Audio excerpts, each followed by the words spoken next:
Padre Maurício, Padre Anderson, caros diáconos, Lucas, todo o povo de Deus. Hoje nós somos convidados na liturgia, chamados a viver a humildade, sermos humildes. E a proposta de Jesus pode soar estranho, já soava estranho para os fariseus, porque ele está na casa de um fariseu, e pode soar estranho para nós também hoje escolher, por exemplo, o último lugar, fazer a opção de ser o último. Toda essa proposta num mundo onde hoje o que vale é a competição, é estar em primeiro lugar. Se a gente acabar dando bobeira, a pessoa puxa o tapete. Isso na fábrica, na escola onde você trabalha, na igreja também, todo lugar onde a competição reina, onde o destaque, aparecer, promoção de si mesmo é cada vez mais forte. Mas hoje nós vamos entender o que Jesus pede para nós, a exemplo também de Dom Bosco, de vivermos essa humildade. Primeiro, entender, ser humilde é reconhecer quem de fato nós somos, nem mais e nem menos. É fazer a experiência de se conhecer, hoje no dia do psicólogo, fazer essa experiência do autoconhecimento, porque daí a gente sabe quem nós somos de fato, nem mais e nem menos. E aí a gente poder viver bem as relações. Primeiro, porque se eu reconheço em mim as minhas fraquezas, as minhas mazelas, os meus limites, eu mesmo vou respeitando esses limites. E aí eu consigo viver a humildade, porque eu não vou precisar, reconhecendo as minhas mazelas e fraquezas, eu não vou precisar de ficar vivendo em função do outro, viver em função de agradar o outro, de querer mostrar para o outro, de querer os aplausos, porque eu reconheço aquilo que é limite, aquilo que também é qualidade em mim. E quantas vezes a gente se perde por não se conhecer e de ficar talvez querendo mostrar para o outro, provar para o outro, para receber o amor das pessoas, para receber o reconhecimento das pessoas. E aí que a gente vai se perdendo. E aí a gente começa a querer fazer de tudo, e tem gente que paga um alto preço para poder ser reconhecido, aplaudido pelas pessoas, porque ela não consegue reconhecer nela mesma o verdadeiro valor. E às vezes vai caindo no vazio, atrás do reconhecimento, do amor do outro. Quando eu reconheço as minhas limitações, reconheço o meu valor, eu não preciso viver diante de relacionamentos abusivos. E aí, em vez de achar que está sendo humilde, porque daí entra no outro aspecto, acaba caindo numa vida de humilhação. Acaba caindo numa vida em que eu vou me submetendo para o outro, e que não é serviço, que não é a proposta de Jesus Cristo. Ser humilde, então, é reconhecer quem nós somos, reconhecer também o seu valor, reconhecer as suas qualidades.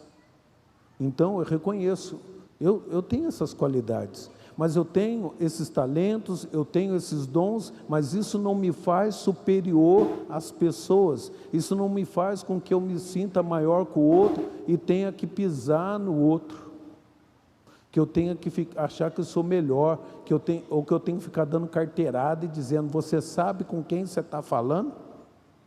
Porque hoje nós estamos assim. A gente acha porque tem um diploma, a gente acha porque tem um curso, a gente acha porque tem um talento, um dom melhor que o outro, então a gente acha e anda querendo se impor sobre o outro. Mas a humildade é reconhecer que eu tenho sim esses talentos, sim eu tenho essas qualidades, mas é para eu colocar a serviço do outro, para promover o outro, é para o bem do outro. E às vezes na vida de comunidade, então, a pessoa, se ela subiu numa caixinha de fósforo, ela já quer fazer discurso, ela já quer mandar no outro.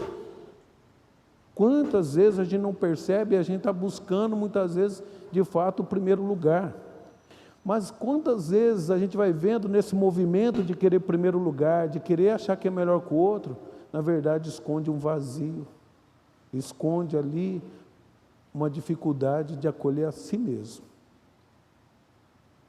Hoje, ser humilde é se colocar na dinâmica de Jesus, de quem vai sendo exaltado por Ele. A primeira leitura faz esse convite de trabalhar na mansidão, de aquele que vive a humildade, a graça de Deus o reconhece. Mas será que nós estamos vivendo essa humildade? Será que de fato nós buscamos o último lugar ou buscamos o primeiro lugar? Jesus está nos ensinando dentro da dinâmica do reino de Deus, na dinâmica desse projeto dele, porque os fariseus achavam que eram os melhores, os fariseus achavam, porque dominavam a lei, que eles achavam que era melhor que os outros judeus, porque eles não cumpriam as leis como eles, então se julgavam melhor. Será que na vida de comunidade e na vida também pessoal, profissional, como que nós agimos? Será que na vida de comunidade, vamos pegar aqui na vida de comunidade nossa, do dia a dia aqui, ou até mesmo, e você vai levando isso para a vida, será que nós buscamos o primeiro lugar ou buscamos o último lugar? Que movimento é esse que nós fazemos? Qual o movimento? Não acontece aqui na Sagrada Família, acredito eu, deve acontecer nas outras paróquias, talvez nem na nossa diocese, não é mesmo? Mas quantas vezes a gente começa a buscar prestígio na vida da comunidade sem perceber? Quantas vezes nossas comunidades, gente, tem briga de coisas que não vão levando a nada, que de reino de Deus não tem quase nada. Por exemplo, Semana Santa mesmo, quando começa aquelas coisas assim, você já viu alguém, eu gosto muito de falar disso, você já viu alguém brigando para poder limpar a igreja na Semana Santa? Já viram briga desse tipo ou não? Quem vai limpar a igreja, vai ajudar? Cri, cri, cri, cri. Mas, gente, quando vai falar quem vai cantar o salmo na vigília pascal? Eita, aquela coisa. Se não tem as brigas expostas, começa aquelas conversas. Está vendo? É sempre os mesmos. É sempre, olha lá, é fulano. Eu não sei se aqui tem a Eterna Verônica, mas geralmente as paróquias tem aquela que é a Verônica eternamente, e vai mexer com a Verônica e tal, gente. Oh, vós todos. Nossa, é uma brigaiada. Se você pensa em mexer nas pessoas, tem gente que tá com cargo, está com coisas vitalícias, você não pode mexer com a pessoa. Você não, meu Deus, como é que eu vou falar com fulano? As nossas brigas de comunidade, quem que vai fazer a leitura, a escala, quem que vai cantar na missa, quem que vai fazer leitura, as nossas brigas geralmente são por coisas que são muito mais externas, e que de reino de Deus não tem nada, de Jesus Cristo não tem nada, não é a Sagrada Família, é outro lugar que eu estou falando, mas parece nas comunidades, sabe o que é? Na igreja, infelizmente, parece que a gente tem um monte de gato dentro de um saco. Porque todo mundo querendo buscar o primeiro lugar, mas não percebe que está buscando, mas lá no fundo buscando o primeiro lugar. E às vezes o primeiro lugar é querer impor aquilo que você acha que é certo, que você acha que é melhor. Quanta gente que já tem o plano, o projeto da igreja de Jesus Cristo, devia ter levado para o Papa até já. Porque se acha às vezes que a sua ideia é melhor, e daí tem que impor se a sua ideia não prevalece. Meu Deus do céu. Será que nós estamos colocando o projeto do reino de Deus e escolhemos o último lugar? E escolher o último lugar, minha gente, é olhar para aquilo que ninguém quer. Santa Teresinha falava já que ela buscava o último lugar, porque o último lugar, ninguém briga pelo último lugar. Ninguém briga. Ninguém briga por coisas, por exemplo, como eu falei, limpar a igreja. Já viu alguém brigando? Ninguém briga por limpar a igreja. Mas briga talvez por leitura, por outras coisas. Já viu gente brigar, por exemplo, que eu gosto de falar disso também, já viu alguém brigando por causa de pobre? Vou dar um exemplo. Já viu alguém brigar? Será que os padres aqui já tiveram essa experiência do povo brigar? Quem que vai trabalhar na pastoral social? Já viu isso, gente? Não briga. Por exemplo, hoje eu fui lá, hoje teve formação diocesana da Pastoral da Saúde. Vou contar aqui só para vocês. A turma que estava lá já está precisando ser cuidada. Os agentes que estão recebendo formação estão precisando ser cuidados. Veja, ninguém quer trabalhar numa pastoral dessa, porque não aparece, ninguém vê. Ninguém. Pastor, uma vez, agora seminarista também foi ter formação da pastoral da pessoa idosa. Só tinha idoso, acho que eles acharam que era o encontro da pessoa idosa. Não. Veja, mas ninguém quer trabalhar. Olha, uma coisa é certa, ninguém quer saber de pobre, doente e idoso, que dá trabalho. É serviço que ninguém vê. Escolher o último lugar, muitas vezes, é trabalhar com aquilo que ninguém vai ver, que você não vai receber medalha de honra ou mérito, não vai aparecer aqui, no presbitério, ninguém vai ver. A verdade é que a gente não sabe lidar ainda e viver de fato o reino de Deus que Ele pede para nós. Então, será que nós estamos vivendo o mesmo projeto de Jesus Cristo ou estamos vivendo o nosso projeto? O que de fato Deus quer de nós? Jesus falou muito mais dessas coisas, meu irmão, minha irmã, do que tantas outras coisas que a gente está brigando por aí. Gastando energia. Nós gastamos energia por coisas que não evangeliza, que não leva o projeto de Jesus Cristo para frente.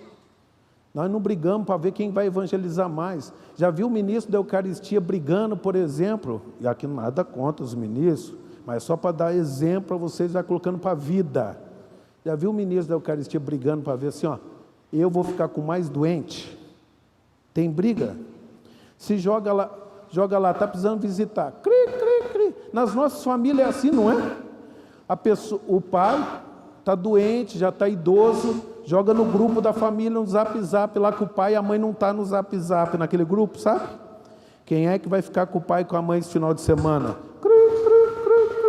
Ninguém quer saber. Ninguém quer cuidar. E os irmãos, todo mundo brigando para não cuidar. Mas quando o pai e a mãe morrem, começa outra briga. Quem vai ficar com a herança? Aí irmão briga com o irmão, vai brigando, mas cuidar do pai e da mãe não quis cuidar. Não é só na igreja, é na vida. A gente não consegue fazer o reino de Deus muitas vezes acontecer porque a gente está voltado para nós mesmos, e voltado para nós mesmos é escolher o primeiro lugar, aquilo que vai dar conforto, satisfação para nós mesmos. Mas Jesus hoje está nos convidando para nós sermos amigos dele. É bonito que ele fala no Evangelho, que se você você for na humildade e não chegar lá sentando no primeiro lugar e ficar lá no último lugar, não como uma falsa modéstia, o falso humilde, ai tadinho, ai que dó, lá escolher o último lugar. E às vezes a gente gosta na igreja de fazer um papel falso, de falsa humildade. Eu não sou nada e do pó nasci. Bonitinho, mas não é verdade muitas vezes. Mas Jesus está falando o seguinte, olha, se você faz a opção do último lugar, que é cuidar de quem tem que ser cuidado, fazer o que tem que ser feito, pode ser que o dono da casa chegue e fale assim, amigo, e usa esse termo, amigo, sobe, quer dizer, eleva, está sendo exaltado, os humilhados serão exaltados, e nós vamos tendo o papel também de fazer como Jesus, de se humilhar, abaixar para lavar os pés dos seus discípulos, e a gente também fazer a kênosis de Jesus, o rebaixamento, ele sendo Deus vivendo na glória, ele rebaixou, se humilhou e humilhou até a morte, para nos salvar. Assim também nós, na pegada de Jesus, seguindo o exemplo de Jesus, nós abaixamos também para poder elevar o nosso irmão, nossa irmã. Nós vimos na semana passada a festa da Assunção de Maria, que foi elevada, mas veja, a vida dela foi uma elevação, e ela também foi elevando as pessoas, tanto é que ela esqueceu dela mesmo, que estava grávida naquele instante, e o que ela fez? Correu para ajudar quem? Sua prima Isabel. Ela esqueceu dela, ela já foi sendo elevada muito antes, porque ela também foi sabendo elevar as outras pessoas, no caso, como a sua prima Isabel. Então nós também somos convidados a ajudar no reino de Deus, a levantar o irmão, aquele que está caído no chão, levantar aquele que está sofrendo. E aí, para poder levantar o outro, a gente tem que se abaixar. Mesmo tendo dons, talentos, abaixa. Mesmo tendo dons, talentos, tendo toda a capacidade que você tem, você não corre na frente para chegar primeiro, você espera o irmão chegar junto, porque o reino de Deus não vai ter essa, quem vai chegar primeiro. Jesus, já cheguei aqui, eu sou o primeiro. Não, reino de Deus acontece um esperando o outro, porque o reino de Deus não é competição, é todo mundo chegando junto. Nós vamos chegar todo mundo junto. E para ser amigo de Jesus, é preciso, de fato, reconhecer Ele. E Ele também vai nos reconhecer um dia. O que Ele vai dizer no final do Evangelho hoje? Feliz aquele que está agindo dessa forma. Vou até pegar aqui para mim não falar de qualquer jeito para vocês. E vai dizer, pelo contrário, quando der, e aí fala do convite, da gratuidade, né, de quando fizer uma festa, não convidar aqueles que é mais fácil, mas convidar os pobres, os aleijados, os coxos, os cegos. Então tu serás feliz. Então tu serás feliz quando optar pelo pobre, optar pelo aleijado, pelo coxo, por aqueles que ninguém quer, por aqueles que ninguém briga. Aí sim serás feliz. Veja, porque o reino do céu que Jesus está falando, desse banquete, é o reino do céu. Você vai chegar lá e não pense que aquele que diz Senhor, Senhor entrará no reino do céu. Jesus mesmo disse em Mateus, nem todo aquele que diz Senhor, Senhor entrará no reino dos céus. Então não adianta só fazer o discurso, não adianta só o louvor, não adianta só o discurso aí, as pregações, não. Ele vai dizer, nem todo aquele entrará no reino do céu. Mas também não pense que é só ficar fazendo as coisas. Tem gente que pensa que o reino do céu também vai ser conquistando e vai receber os aplausos, os louros, o primeiro lugar, fazendo 1000 coisas na igreja, fazendo 1000 coisas também na sociedade, na família. Não, também não é isso. Que Jesus mesmo disse, chega lá, não vos conheço. Mas, Senhor, eu preguei no teu nome, eu fiz um monte de coisa lá na quermesse da Sagrada Família, eu rolei bolinho, eu fiz um monte de coisa, eu briguei com a mulherada no final da novena, com o pato do Mumai, eu estava lá. Não vos conheço. Mas eu preguei no seu nome, eu estava lá nos retiros, não vos conheço. Jesus, eu estava lá, celebrei um monte de missa. Olha, você está careca, eu não estou te reconhecendo não, mas acho que quando você tinha cabelo, será? Não vos conheço. Então não só fazendo é que se vai conseguir o reino dos céus. Jesus está dando para nós hoje a pista, amigo, suba, amigo, seja elevado, então serás feliz. Como? Quando eu começar então a reconhecer Jesus no pobre. Eu estive nu e me vestiste. Estive doente e foste me visitar, estive preso e foi lá me ver. Eu estava com fome e deste-me de comer. E Jesus vai dizer, vinde benditos do meu Pai, porque me reconheceu quando eu estava nessa condição. Então ser amigo de Jesus é reconhecer Ele no pobre, no doente, no idoso, reconhecer Ele no último lugar, lá onde ninguém quer ficar. Lá onde estão os amigos dele. É assim que nós vamos vivendo essa experiência. Dom Bosco, e para terminar, Dom Bosco, pelo menos foi o que eu li, o padre depois me corrige, mas diz que ele teve um sonho, em que o diabo estava tendo uma reunião lá no inferno para saber como que ia fazer para acabar com a família salesiana. E aí falou assim, vamos colocar luxúria, vamos fazer ele ser tentado, tudo mais. E eles foram planejando, aí disse que um diabo foi lá e falou assim, não, Dom Bosco colocou pureza demais, Dom Bosco ensinou aqueles jovens, ensinou aquele pessoal a pureza, não vai adiantar essa tentação. Então vamos colocar para eles a riqueza, tudo mais. Não, Dom Bosco colocou a pobreza neles. E foi falando um monte de coisa, e foi dizer, não, Dom Bosco ensinou isso para eles. Até que um dos diabos teve a ideia de colocar o orgulho no coração dos salesianos, daqueles irmãos, e diz que daí Dom Bosco acordou suado, acordou transpirando, com a respiração ofegante, porque ele percebeu que ali estava a armadilha que podia de fato destruir os salesianos. Dom Bosco percebeu que o que pode destruir não é só a família salesiana, não, é todos nós, povo de Deus, igreja. O que pode destruir o projeto do reino de Deus é o nosso orgulho, é não vivermos a humildade, é não viver a opção, como o próprio Dom Bosco fez, de se dedicar por aqueles jovens, aquelas pessoas que na época ninguém queria saber. Tratava-dos como marginais, tratado de todas as formas, mas porque ninguém queria saber, ele fez a opção pelos mais fracos. Ele escolheu o último lugar, e é no último lugar é que a gente vai vencer o demônio. É escolhendo o último lugar que a gente vai escutar de Jesus: vem, amigo, sobe comigo. Louvado seja nosso Senhor Jesus Cristo.